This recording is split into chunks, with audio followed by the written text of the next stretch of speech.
Journey of love. രചന നിലാവിൻ്റെ കൂട്ടുകാരി. അവതരണം സാലിം കരുളായി.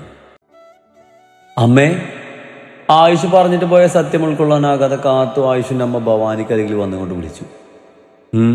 എന്താ കാർത്തു? കാർത്തുവിൻ്റെ മുഖഭാവത്തിൽ നിന്ന് തന്നെ അവൾക്ക് എന്തോ പറ്റിയെന്ന് മനസ്സിലാക്കിയ ഭവാനി ചോദിച്ചു.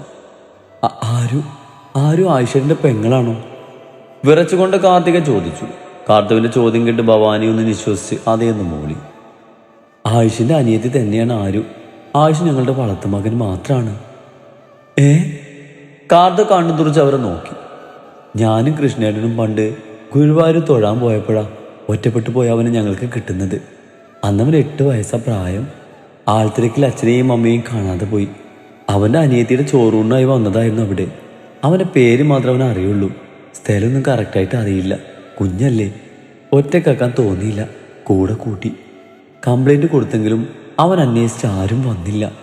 അങ്ങനെ മക്കളില്ലാത്ത എനിക്കും കൃഷ്ണേട്ടനും അവന് മകനായി. കുറെ കഴിഞ്ഞപ്പോൾ ഞങ്ങൾക്ക് ആമയും ജനിച്ചെങ്കിലും ആയുഷ് ഞങ്ങൾക്ക് മകൻ തന്നെയായിരുന്നു. ഇപ്പോഴും അങ്ങനെയാണ്.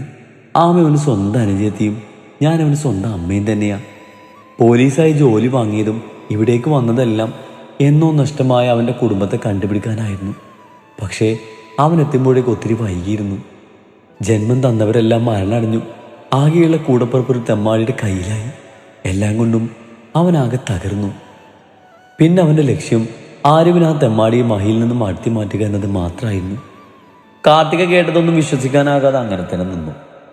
തൻ്റെ ഏട്ടൻ്റെ സ്നേഹം പങ്കിട്ടു പോകുന്ന പേടി ആമിക്ക്. ആ പേടി കൊണ്ടാ അവൾ ഇങ്ങനെയെല്ലാം പെരുമാറുന്നത്. മോളതൊന്നും കാര്യമാക്കി എടുക്കരുതേ. അത്രയും പറഞ്ഞ് നിറഞ്ഞ കണ്ണൊപ്പി ഭവാനി അകത്തേക്ക് പോയതും കേട്ടതിൻ്റെ എല്ലാം ഷോക്ക് മാറാതെ കാർത്തോവിടെ തന്നെ നിന്നു. പിറ്റേന്ന് രാവിലെ ആയതും വേറെ കുഴപ്പമൊന്നുമില്ലാത്തത് കൊണ്ട് സൂര്യയെ റൂമിലേക്ക് മാറ്റിയിരുന്നു. സൂര്യക്ക് ഇപ്പോൾ കുഴപ്പമൊന്നുമില്ല. അറ്റാക്കാണ് ഉണ്ടായത്. ഇനി ഉണ്ടാകാതെ സൂക്ഷിക്കണം. അധികം സങ്കടമൊന്നും ഉണ്ടാകരുതേ. 2 ദിവസം കൂടി ഇവിടെ കിടക്കട്ടെ, എന്നിട്ട് ഡിസ്ചാർജ് ചെയ്യാം. സൂര്യയെ ചെക്ക് ചെയ്ത ഡോക്ടർ പുറത്തേക്കിറങ്ങി തൻ്റെ കൂടെ വന്ന മഹിയോട് കാര്യങ്ങൾ പറഞ്ഞതും മഹി അനുസരണയോടെ തലകുലുക്കി. ഡോക്ടർ പോയതും മഹി അവിടെ തന്നെ ഇരുന്നു. ഇത്രയും കാലം തൻ്റെ അച്ഛനെ അകറ്റി നിർത്തിയതും വാക്കുകൊണ്ടും പ്രവൃത്തിക്കൊണ്ടും തൻ്റെ അച്ഛനെ നോവിച്ചത് ഓർത്ത് സങ്കടം കൊണ്ട് മഹിയുടെ കണ്ണുകൾ നിറഞ്ഞു. ഒപ്പം സീതയോടുള്ള പക അവനിൽ വളർന്നു. മഹിയേട്ടാ. മഹി ഓരോന്നോർത്ത് റൂമിന് വെളിയിൽ നിൽക്കുമ്പോഴാണ് ആരും മഹിയെയും വിളിച്ച് അങ്ങോട്ട് വന്നത്. മുഖമൊന്ന് അമർത്തി തുടച്ചുകൊണ്ട് മഹി മൂളി. എന്തു പറ്റി മഹിയേട്ടാ? എന്താ ഇവിടെ നിൽക്കുന്നത്? മഹിക്കരികിൽ വന്ന് സംശയത്തോടെ മഹിയെ നോക്കിക്കൊണ്ട് ആര് ചോദിച്ചു. ഞാനൊരു തോൽവിയായിരുന്നല്ലേ ആരും. എൻ്റെ അച്ഛനെ ഞാൻ ഒത്തിരി വേദനിപ്പിച്ചു. അച്ഛനെ മാത്രമല്ലല്ലോ, മഹിയേട്ടനെ സ്വന്തം പോലെ കണ്ട് സ്നേഹിക്കുന്ന അമ്മയും മഹിയേട്ടനെ അകറ്റിയില്ലേ? ആര് പറഞ്ഞത് കേട്ടതും മഹി കുറ്റബോധത്തോടെ തലതാഴ്ത്തി നിന്നു. ഇനി പറഞ്ഞിട്ട് കാര്യമില്ല. ഉള്ളിലുള്ള സ്നേഹം തുറന്ന് പ്രകടിപ്പിച്ചില്ലെങ്കിലും മഹിയേട്ടൻ ഇനി അവരെ അകറ്റി നിർത്തരുത്. മഹിയേട്ടന് വേണ്ടി ജീവിക്കുന്നവരവര്. മഹിയോട് ചേർന്ന് നിന്ന് മഹിയുടെ കൈ തൻ്റെ കൈക്കുള്ളിലാക്കിക്കൊണ്ട് ആര് പറഞ്ഞു. എല്ലാവരും ഞാനിനി അവരെ വേദനിപ്പിക്കുകയും അകറ്റി നിർത്തുകയും ചെയ്യില്ല. മഹി പറഞ്ഞത് കേട്ട് ആരുവിന് വല്ലാത്ത സന്തോഷം തോന്നി. പെരുവിരൽ കുത്തിയൊന്ന് ഉയർന്നു പൊങ്ങി ആരും മഹിയുടെ നെറ്റിയിൽ ചുംബിച്ചു.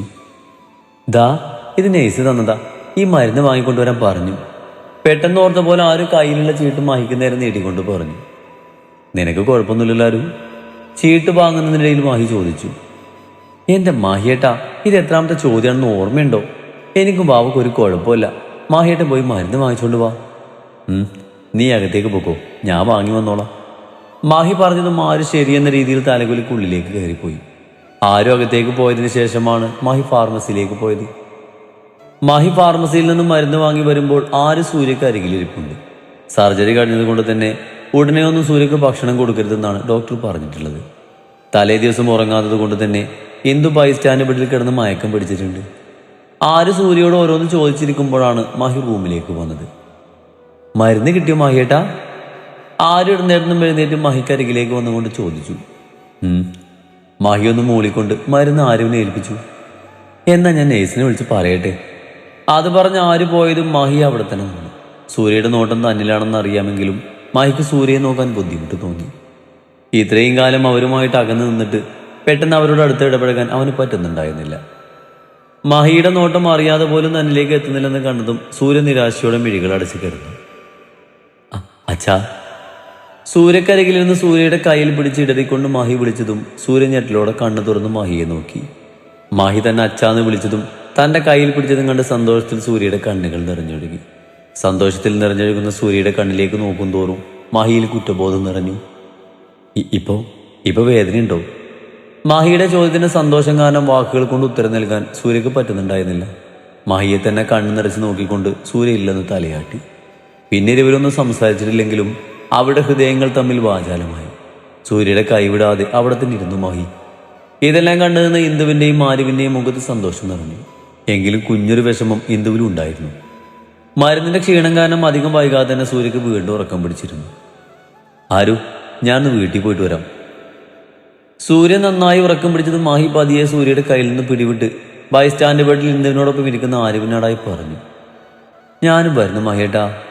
മാഹി എന്തിനാണിപ്പോൾ വീട്ടിലേക്ക് പോകുന്നത് അറിയാവുന്ന ആരു അവൻ ഒറ്റയ്ക്ക് വിടാൻ ഒടുക്കമല്ലായിരുന്നു. മാഹി കുറെ ആരുവിനോട് വരണ്ടെന്ന് പറഞ്ഞുവെങ്കിലും ആരുവിന്റെ വാശിയിൽ മാഹിക്ക് തോൽവി സമ്മതിക്കേണ്ടി വന്നിരുന്നു. ഇന്ദുവിനെ സൂര്യക്കരികിലാക്കി മാഹി ആരുവിനെയും കൂട്ടി ഹോസ്പിറ്റലിൽ നിന്ന് ഇറങ്ങി. ആര് കൂടെയുള്ളത് കൊണ്ട് പതിയെ സൂക്ഷിച്ചായിരുന്നു മാഹി ഡ്രൈവ് ചെയ്തിരുന്നത്.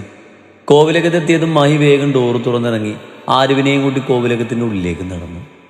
മാഹിയെ കണ്ടതും ജോലിക്കാരി വേഗം ഒരു കീ എടുത്ത് മാഹിയുടെ കയ്യിൽ കൊടുത്തു. അതും വാങ്ങി ആരുവിനെയും കൂട്ടി പൂട്ടിവെച്ച റൂം ലക്ഷ്യം വെച്ച് നടക്കുമ്പോൾ മാഹിയുടെ മുഖം വല്ലാതെ മുറുകിയിരുന്നു. വാതിൽ തള്ളിത്തുറന്ന് റൂമിന്റെ ഉള്ളിലേക്ക് കയറിയതും ഇരുവരുടെയും കണ്ണുകൾ ഉടക്കി നിന്നത് തറയിൽ കൂനിക്കൂടിയിരിക്കുന്ന രൂപത്തിലായിരുന്നു. വാതിൽ തുറക്കുന്ന ശബ്ദം കേട്ട് നോക്കിയ സീത കാണുന്നത് റൂമിലേക്ക് വരുന്ന ആരുവിനെയും മാഹിയെയുമാണ്. അവരെ കണ്ടതും ഞൊടിയിടയിൽ അവരുടെ കണ്ണുകൾ ചുവന്നു. അവർക്ക് നേരെ ദേഷ്യത്തിൽ കുതിച്ചു പായാൻ ഒരുങ്ങിയെങ്കിലും അവരുടെ ശരീരം അതിനനുവദിച്ചില്ല. സീത ഇരുവരെയും തുറിച്ചു നോക്കി.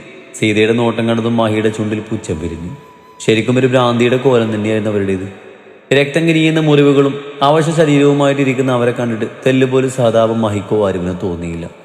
സീതയെ കാണും തോറും മാഹിക്ക് ഓർമ്മ വന്നത് നിറവയറോടെ തന്നെ നോക്കിച്ചിരിക്കുന്ന തൻ്റെ അമ്മയുടെ മുഖമായിരുന്നു. തൻ്റെ അമ്മയെ സീത ഇല്ലാതാക്കിയതാണെന്ന് ഓർക്കുന്തോറും മാഹിയുടെ സിരകളിൽ ദേഷ്യം കൊണ്ട് ചൂട് പിടിച്ചു. പറ, എന്തിനാ നിങ്ങൾ ഇതൊക്കെ ചെയ്തു കൂട്ടിയത്? എന്തിനാ ഒരു തെറ്റും ചെയ്യാത്ത എൻ്റെ അമ്മയെ കൊന്നു തള്ളിയത് നിങ്ങൾ? ദേഷ്യത്തിൽ സീതക്കരികിലേക്ക് പാഞ്ഞെടുത്തുകൊണ്ട് മാഹി ചോദിച്ചു. എന്റെ ലക്ഷ്യത്തിന് അവൾ തടസ്സമായിരുന്നു. ഞാനും ഷെരീഫുമായിട്ടുള്ള ബന്ധം അവൾ കണ്ടുപിടിച്ചു. അതെല്ലാവരോടും പറയുന്നു പറഞ്ഞ് എൻ്റെ മാർഗത്തിന് തടസ്സം നിന്ന് അവളെ ഈ ഭൂമിയിൽ നിന്ന് ഇല്ലാതാക്കുകയായിരുന്നു ഞാൻ. ഒരു കൂസലില്ലാതെ സീത പറയുന്നത് കേട്ട് ഇരുവരിലും ദേഷ്യം ഇരട്ടിയായി. എന്തിനാ നിങ്ങൾ ഇങ്ങനെയൊക്കെ ചെയ്തു കൂട്ടുന്നത്? നിങ്ങൾ ജനിച്ചു വളർന്ന കുടുംബം തന്നെയല്ലേ നിങ്ങൾ ഇല്ലാതാക്കുന്നത്? എൻ്റെ അച്ഛൻ നിങ്ങളുടെ സഹോദരനല്ലേ? സഹോദരന്റെ ജീവിതം കൂടിയല്ലേ നിങ്ങൾ ഇല്ലാതാക്കിയത്? എന്തിനു വേണ്ടിയാ ഇതെല്ലാം? മാഹി സീതയുടെ അരികിൽ വന്നിരുന്ന അവരുടെ കയ്യിൽ അമർത്തിപ്പിടിച്ച് ഞെരിച്ചുകൊണ്ട് ചോദിച്ചു. സീത വേദന കാരണം അലറി. മിണ്ടരുത്.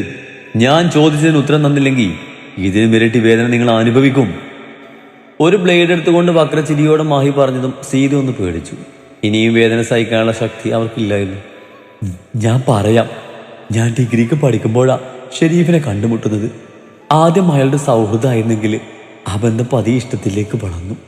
അയാൾക്ക് ഭാര്യയും മക്കളൊക്കെ ഉണ്ടെങ്കിലും അതൊന്നും എനിക്കൊരു പ്രശ്നമല്ലായിരുന്നു. അങ്ങനെ ആ ബന്ധം ഞങ്ങൾക്കിടയിൽ വളർന്നു. എനിക്ക് വിവാഹാലോചനകൾ നോക്കാൻ തുടങ്ങിയതും ഞാൻ അച്ഛനോട് എൻ്റെ ഇഷ്ടത്തെക്കുറിച്ച് പറഞ്ഞു. അച്ഛനത് സമ്മതിച്ചില്ല, എതിർത്തു. കൂടെ ഷെരീഫിനെ കണ്ട് പ്രശ്നമുണ്ടാക്കി അയാൾ അടിച്ച് അവശനാക്കിയിട്ട് ഏതോ ഒരുത്തനുമായിട്ട് എന്നെ വിവാഹം കഴിപ്പിച്ചു വിട്ടു. ഷെരീഫും ഞാനുമായുള്ള ബന്ധം അറിഞ്ഞതും അതിൽ മനം നൊന്ത് അയാളുടെ ഭാര്യ മക്കളെയും കൂട്ടി ആത്മഹത്യ ചെയ്തു. അത് അയാൾക്ക് ഈ വീട്ടുകാരോടുള്ള പക കൂട്ടുകയാ ചെയ്തത്. ഞങ്ങളുടെ ബന്ധത്തെ എതിർത്ത് എന്നെ വേറെ വിവാഹം കഴിപ്പിച്ചു വിട്ട എൻ്റെ വീട്ടുകാരോട് എനിക്ക് ദേഷ്യമായിരുന്നു. എന്നെ വിവാഹം കഴിച്ചവനോടും ആ ദേഷ്യം ഉണ്ടായിരുന്നുവെങ്കിലും അയാൾക്ക് മുമ്പിൽ ഞാൻ സ്നേഹനിധിയായ ഭാര്യയായി അഭിനയിച്ചു. അവശതയെല്ലാം മാറി ആരും അറിയാതെ ഷെരീഫ് എന്നെ കാണാൻ വന്നു. വീണ്ടും ഞങ്ങൾ പഴയ ബന്ധം ആരും അറിയാതെ തുടർന്നു. അങ്ങനെ ഇരിക്കുക ഞാൻ എൻ്റെ ഭർത്താവിൽ നിന്നും ഗർഭം ധരിക്കുന്നത്. ആരും അറിയാതെ ആ വിത്തിനെ ഇല്ലാതാക്കാൻ നോക്കിയെങ്കിലും അതിനെ ഇല്ലാതാക്കിയ അതെന്റെ ഹെൽത്തിനെ ബാധിക്കുന്ന ഡോക്ടർ പറഞ്ഞപ്പോൾ വേറെ വഴിയില്ലായിരുന്നു. ആ കുഞ്ഞ് ജനിച്ച എല്ലാവർക്കും മുമ്പിലും ഞാൻ അതിനെ സ്നേഹിച്ചുവെങ്കിലും എനിക്കതിനോട് വെറുപ്പായിരുന്നു.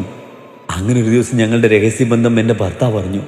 അതിൽ പിന്നെ അയാൾ ഇല്ലാതാക്കുകയല്ലാതെ വേറെ വഴി ഞങ്ങൾക്കില്ലായിരുന്നു. ഒരു ആക്സിഡന്റിൽ അയാളെയും ആ കൊച്ചിനെയും ഷെരീഫ് തന്നെ ഇല്ലാതാക്കി. ആ കുഞ്ഞു പോലും ഞങ്ങൾക്കിടയിലൊരു തടസ്സമാകാതിരിക്കാനാ അതിനെയും കൊന്നു തള്ളിയത്. ഭർത്താവിൻ്റെയും കുഞ്ഞിൻ്റെയും വേർപാടിൽ ഭ്രാന്തിയായെന്ന് എല്ലാവരെയും തെറ്റിദ്ധരിപ്പിച്ചു.